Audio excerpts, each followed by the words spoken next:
Sahabat-sahabatku yang dirahmati Allah Subhanahu wa taala, kita sudah memasuki bulan Muharram saat ini.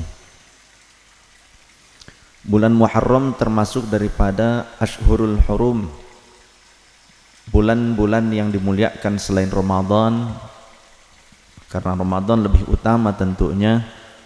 Sayyidus Syuhur, penghulunya seluruh bulan dari bulan-bulan Hijriyah. Namun di bawah Ramadan ada 4 bulan yang lebih utama dibandingkan yang lainnya. Yang 3 bulan berurutan, 1 bulan berpisah.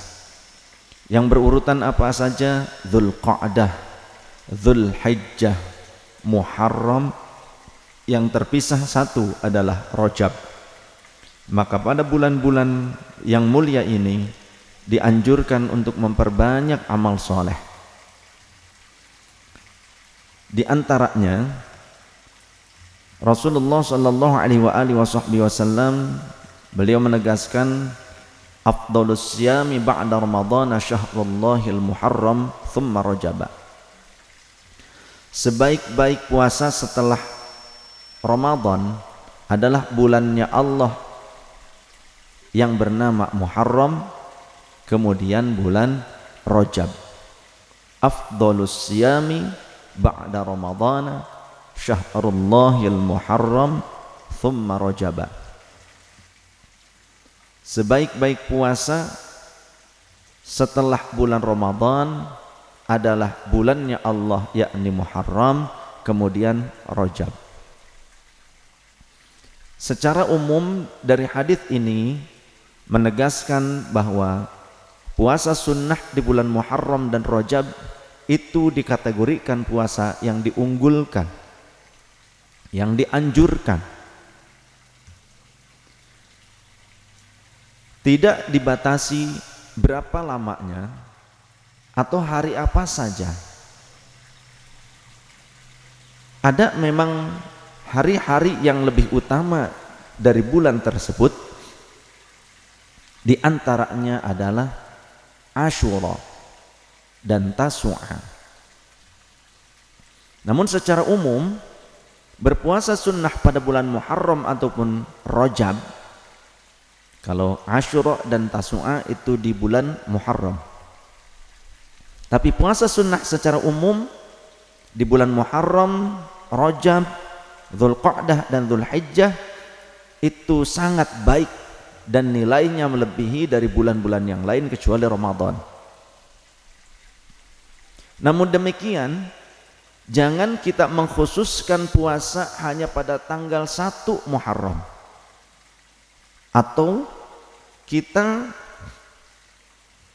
meyakini, maksudnya meyakini bahwasannya ada kekhususan fadilah puasa di awal bulan Ramadan, di awal bulan Muharram. Jangan kita beriktikad seperti itu. Apalagi banyak sekali di media sosial, jika memasuki bulan-bulan Hijriyah, awal bulan Hijriyah, selalu banyak keterangan palsu yang menyatakan bahwa ini adalah awal bulan dari kalender Hijriyah. Maka siapa yang memberitakan tentang datangnya bulan ini, maka Allah akan mengampuni dosanya selama 80 tahun. Ini kalau dinisbatkan sebagai hadis itu maudhu, palsu. Jadi jangan sampai jamaah ahbabur Rasul ikut-ikutan nyebarkan broadcast, ini adalah bulan Kata Rasul, siapa yang memberitakan datangnya bulan ini, maka dia akan diampuni selama 80 tahun lamanya dan akan mendapatkan pahala demikian-demikian. Nah, itu keterangan yang palsu. Jangan ikut menyebarluaskan yang tidak jelas. Ya, oleh karenanya pentingnya ngaji dari sumbernya. Namun jika kita berpuasa tepat di awal Muharram itu karena bertepatan dengan kebiasaan kita puasa hari Kamis, ya, maka tidak mengapa. Walaupun Muharram puasanya cuma 1 hari saja. Pas kebetulan tanggal 1 Muharram bertepatan dengan hari Kamis. Nah karena kitanya malas untuk memperbanyak puasa di hari lainnya, hari itu sajalah, kebetulan pas keyang, pas libur. Gitu kan? Apalagi ibu-ibu ngurusin anak, ngurusin suami, pas hari itu lagi keyang, pas hari itu puasa, suaminya pulang mendadak. Ngapain? Cengar cengir, beb, kenapa? Gesek tangannya ke istrinya begitu. Kata istrinya, ya gagal maning son. Sudah lebih afdol temani suami jenengan. Bagi kaum wanita, berpuasa sunnah bagi yang memiliki suami, wajib mendapatkan ridho dari suaminya. Jadi kalau puasa sunnah bagi kaum wanita yang memiliki suami, maka wajib mendapatkan ridho dari suaminya. Kalau suaminya enggak meridhoi, jangan. Suaminya minta ditemani, temani saja suaminya. Ngapain? Diam aja. Baik, kita kembali ke bab saumnya. Jadi saum di bulan Muharram karena merupakan bagian daripada Ashhurul Hurum, itu dianjurkan oleh baginda Rasulullah sallallahu alaihi wasallam. Qala Rasulullah sallallahu alaihi wasallam li Abi Maji'ah Al-Bahili. Rasulullah berkata kepada Abi Maji'ah Al-Bahili, sum minal hurmi watruk, berpuasalah engkau dari bulan-bulan yang mulia, watruk, dan tinggalkanlah. Sum, kemudian puasalah lagi engkau minal hurmi, dari bulan-bulan yang mulia, watruk, dan tinggalkan lagi. Sum, kemudian puasalah lagi engkau minal hurmi, dari bulan-bulan yang mulia, watruk, dan tinggalkan lagi. Artinya selang-seling. Wa qala bi asabihi thalatha. Rasulullah berisyarat dengan mengucapkan itu, menggunakan telunjuknya sampai 3 kali berisyarat. Dari hadits ini menunjukkan bahwa dari bulan-bulan yang mulia, yang 4 dari Ashhurul Hurum yang 4 itu, dianjurkan untuk memperbanyak puasa secara umum. Entah kita mau puasa 1 bulan penuh juga tidak masalah. Kecuali Imam Ahmad bin Hanbal menyatakan ada 1 hari lah yang buka supaya tidak menyamai Ramadan. Itu pendapat Imam Ahmad bin Hanbal. Ya. Keterangannya terdapat di dalam kitab Lataiful Ma'arif, karena Imam Ibnu Rajab Al-Hambali mengutip pendapat Imam Ahmad bin Hanbal. Tapi kata Imam An-Nawawi, contoh puasa di bulan-bulan yang mulia secara penuh, Imam Ahmad bin Hanbal mengambil zahir hadisnya. Sedangkan menurut Imam An-Nawawi di dalam Al-Majmu' Syarah Muhadzab, innama amarahu bitarki, sesungguhnya di dalam hadis ini Rasul sempat memerintahkan kepada sahabat Abi Maji'ah Al-Bahili, setelah puasa tinggalkan, setelah puasa tinggalkan. Kenapa kok ada perintah meninggalkannya juga? Padahal perintahnya puasa, tapi kok disuruh meninggalkan lagi, puasa lagi, meninggalkan lagi, puasa lagi, enggak lagi, selang-seling. Kenapa kok disuruh selang-seling? Ada bukanya. Li'annahu kana yashukku alaihi iktsarus shaumi kama dzakarahu fi awalil hadits. Karena kalau puasa keseluruhannya 1 bulan penuh dikali 4 bulan, bulan-bulan yang mulia, Dzulqa'dah, Dzulhijjah, Muharram, Rajab, kalau puasa terus-menerus, apalagi 3 bulannya berturut-turut, Dzulqa'dah, Dzulhijjah, Muharram, itu kan berturut-turut. Kalau terus-menerus enggak berbuka, kata Imam An-Nawawi, maka yasyukku alaihi, ini akan memberatkan bagi Abi Maji'ah Al-Bahili. Karena di haditsnya, awal haditsnya menjelaskan tentang Abi Maji'ah Al-Bahili ingin nambah puasa, tapi ternyata beliau juga sesungguhnya memiliki keterbatasan. Maka Rasulullah memberikan solusi yang tepat untuk beliau, kadarnya. Inilah yang namanya guru, itu pasti tahu kadarnya murid. Oleh karenanya seringkali guru kalau memberikan riyadhah, memberikan ajaran riyadhah kepada murid berbeda-beda. seperti itu juga Rasulullah kepada sahabat. Ada sebagian sahabat yang diberikan tata cara bentuk ibadah yang berbeda dengan yang lainnya, artinya bentuk riyadhah tambahan, ibadah tambahan, yang ternyata yang satu dengan yang lain ada yang berbeda. Ada kalanya seperti itu.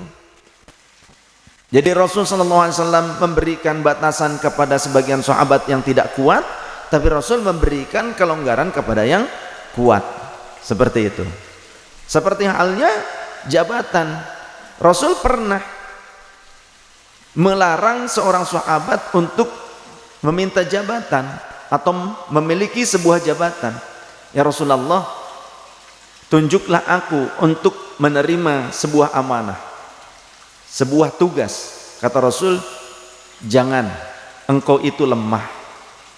Sedangkan jika engkau tidak melaksanakan amanah itu, maka engkau akan disiksa, engkau akan dimasukkan ke dalam neraka.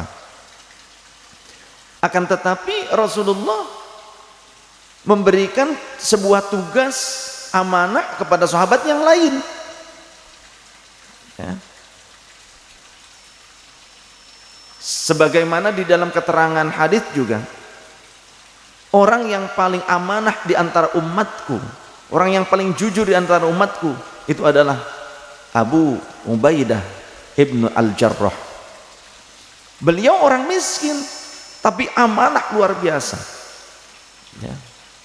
Orang yang paling amanah dari kalangan umatku adalah Abu Ubaidah ibnu Al-Jarrah. Maka beliaulah yang kemudian di suatu waktu diutus oleh Rasul menerima sebuah amanah, sebuah jabatan dari Rasul SAW. Maka tidak sama di antara sahabat pun kadar anjuran-anjuran ibadah tambahan ataupun kadar sebuah anjuran riyadhah atau tugas untuk sahabat, tidak sama. Oleh karenanya Imam An-Nawawi memahami ini.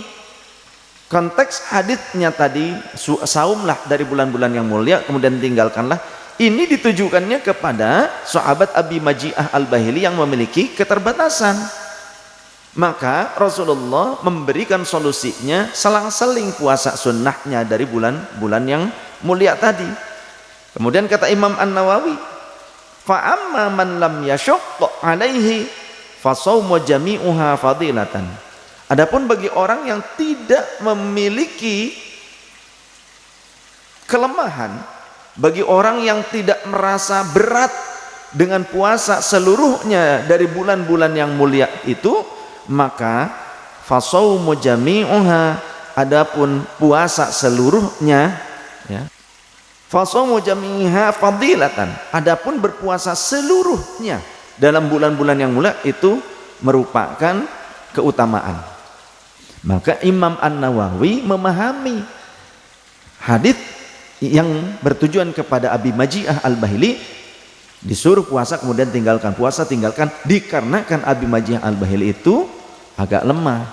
Sedangkan untuk yang mampu, kata Al-Imam An-Nawawi, silahkan saja berpuasa seluruh bulan yang dimuliakan tanpa terkecuali harinya.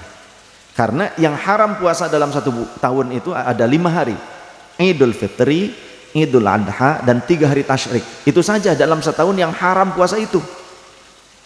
Juga dikecualikan, atau artinya haram puasa bagi orang yang haid, bagi orang yang nifas, walaupun di luar 5 hari ini.